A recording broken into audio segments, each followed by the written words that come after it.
Na sua opinião, existe alguma chance de um filme se estabelecer como uma franquia adolescente em Hollywood sem sequer estrear nos Estados Unidos? Pois bem, essa é a curiosa história de Fallen, filme baseado numa saga de livros que tinha vendido milhões e que era a aposta dos executivos para ser o sucessor de Crepúsculo. Mas a verdade é que esse universo nunca decolou nos cinemas e ainda gerou uma questão que não sai da minha cabeça. Esse filme aqui realmente existiu?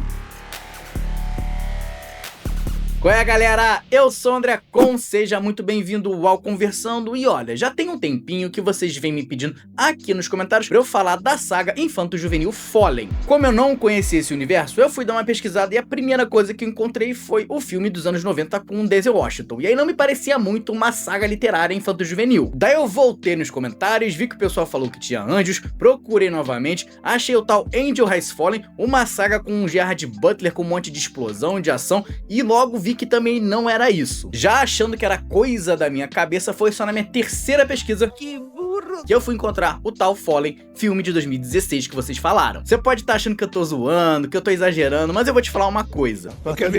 Explica. Esse filme aqui sequer foi lançado de maneira tradicional lá nos Estados Unidos, cara. Não teve tapete vermelho em Hollywood, estreia badalada em Los Angeles, não teve aquele marketing barulhento tentando enfiar a próxima grande saga jovem goela abaixo do público, nada. Na verdade, o grande evento de estreia dessa saga aconteceu lá no Sudeste Asiático.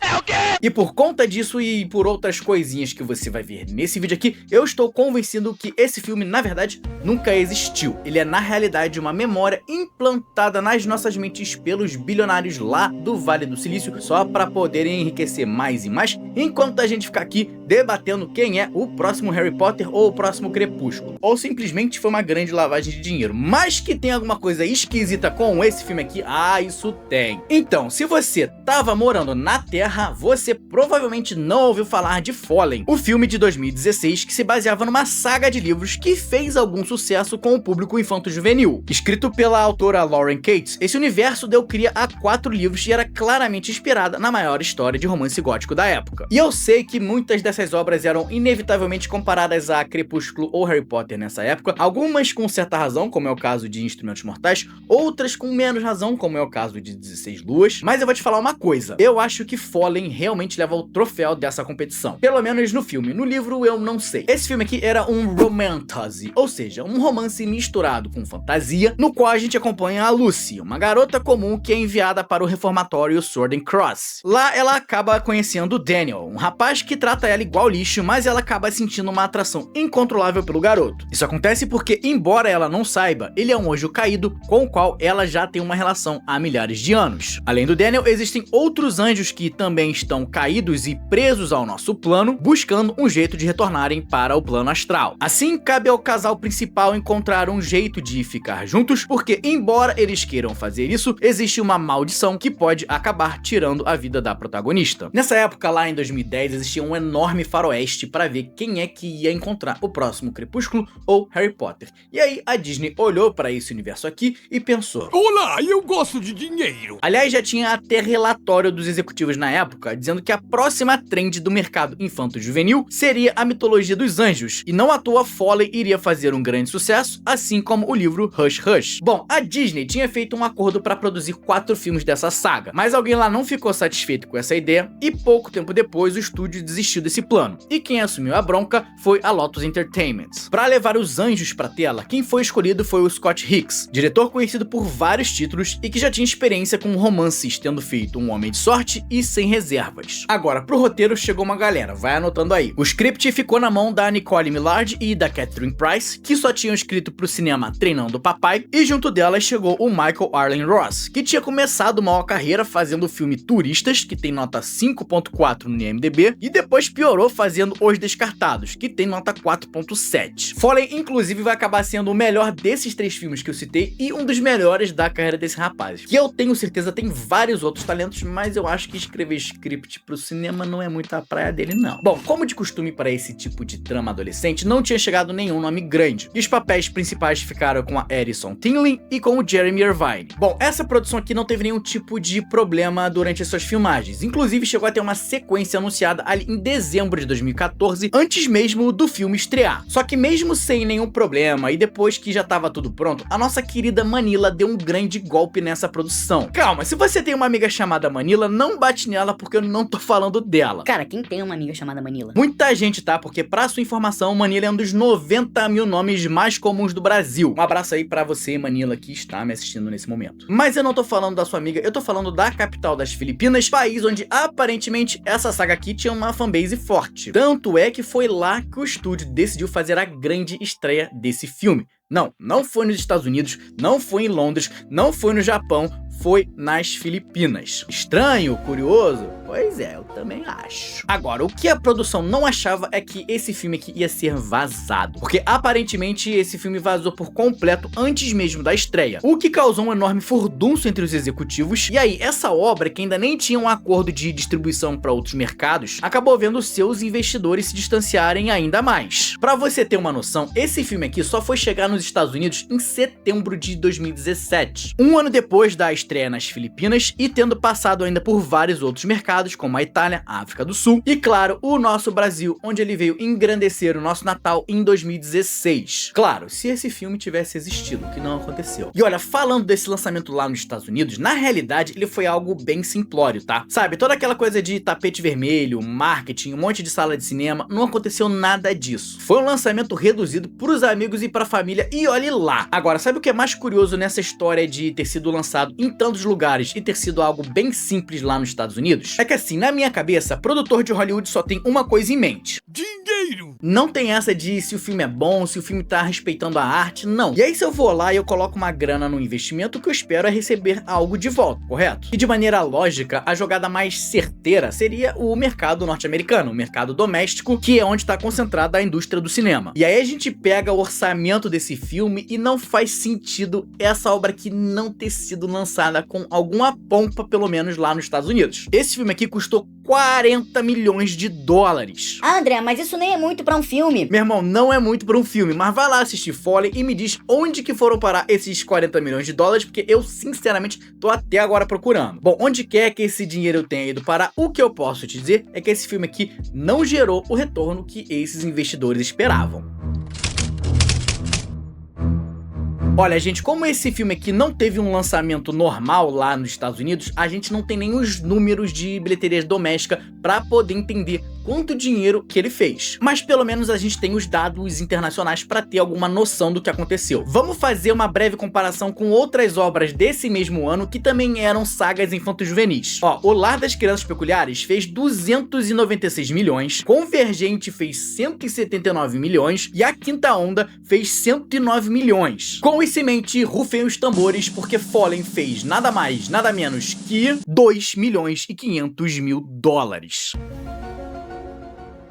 Bom, em termos de avaliação, esse filme aqui tá com nota 5.2 no IMDb e lá no Rotten Tomatoes 63% de aprovação do público e 7% dos críticos. Mas aparentemente somente 14 profissionais avaliaram essa obra aqui lá nesse portal. E bem, se você é parte desses 63% que avaliaram bem o filme ou você é fã da saga de livros, eu já te peço desculpa de antemão porque eu vou ter muito poucas coisas positivas pra falar desse filme. E repetindo aquilo que eu falei no vídeo de 16 Luz, eu entendo que eu não sou o público-alvo dessa obra, tá? Sempre que eu me proponho a assistir alguma coisa, eu vou sem o martelo de juiz de gosto alheio que muita gente gosta de utilizar só pra dar hate gratuito no que os outros gostam de ver, fazer ou assistir, que seja. Mas vamos lá, vamos embasar um pouquinho isso aqui e fugir um pouco dessa só comparação com o Crepúsculo, que eu vou fazer, mas eu vou avaliar um pouquinho a narrativa desse filme e o que ele traz pra gente. Eu acho que é muito óbvio como essa obra, ou filme, não o livro, tá? Tenta emular tudo que tem em Crepúsculo, só que sem muita autenticidade. A protagonista é literalmente a Bella, uma moça que veio de outro ambiente e a nova na cidade, que faz aquele personagem com o mínimo de personalidade possível para que o público-alvo, que são meninas jovens, possam pintar a sua própria personalidade nessa tela. Daí você adiciona toda aquela vibe gótica de romance com um ser poderoso e sobrenatural, aquela atmosfera isolada e cheia de névoa, além de um triângulo amoroso com dois seres imortais, e cara, até a cena do moço salvando a protagonista da estátua é praticamente a mesma coisa do Jacob salvando a Bella do carro. Mas pra mim o que mais pega é a vibe. Porque, por exemplo, uma galera diz que 16 Luas parece Crepúsculo porque tem essa coisa do romance sobrenatural, e eu discordo, porque a vibe daquele filme é completamente diferente, apesar de utilizar alguns clichês comuns desse gênero. Mas em Fallen, eles fizeram de tudo pra copiar aquela energia que é um misto de erótico com constrangimento, e o filme se baseia todo praticamente nisso. Só que assim, se você tivesse utilizado tantas coisas em comum como o tema, vibe, personagem,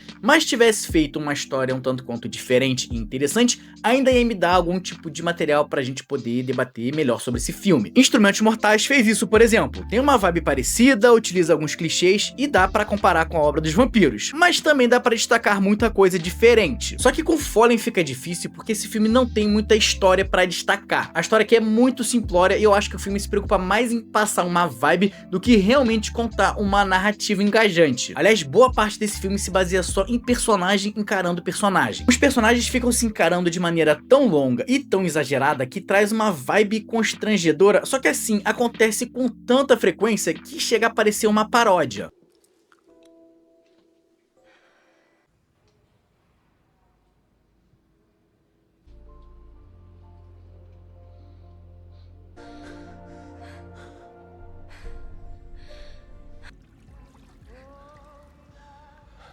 Gente, pelo amor de Deus, é a primeira vez que vocês estão vendo um ser humano? E aí, como esse roteiro não parece capaz de construir ou desenvolver qualquer tipo de interação entre os personagens, o que ele faz para apresentar o lore e as pessoas é jogar diálogos expositivos na nossa cara, só que com a suavidade de um cavalo. Por exemplo, o filme abre com uma narração explicando toda a treta dos anjos e quem são os Fallen, e logo depois a gente vê a professora entregando literalmente a mesma explicação para os alunos do reformatório. These are the fallen. They are the fallen. Rebel angel. The rebel angel is a force we now call love. All in his pursuit of human love.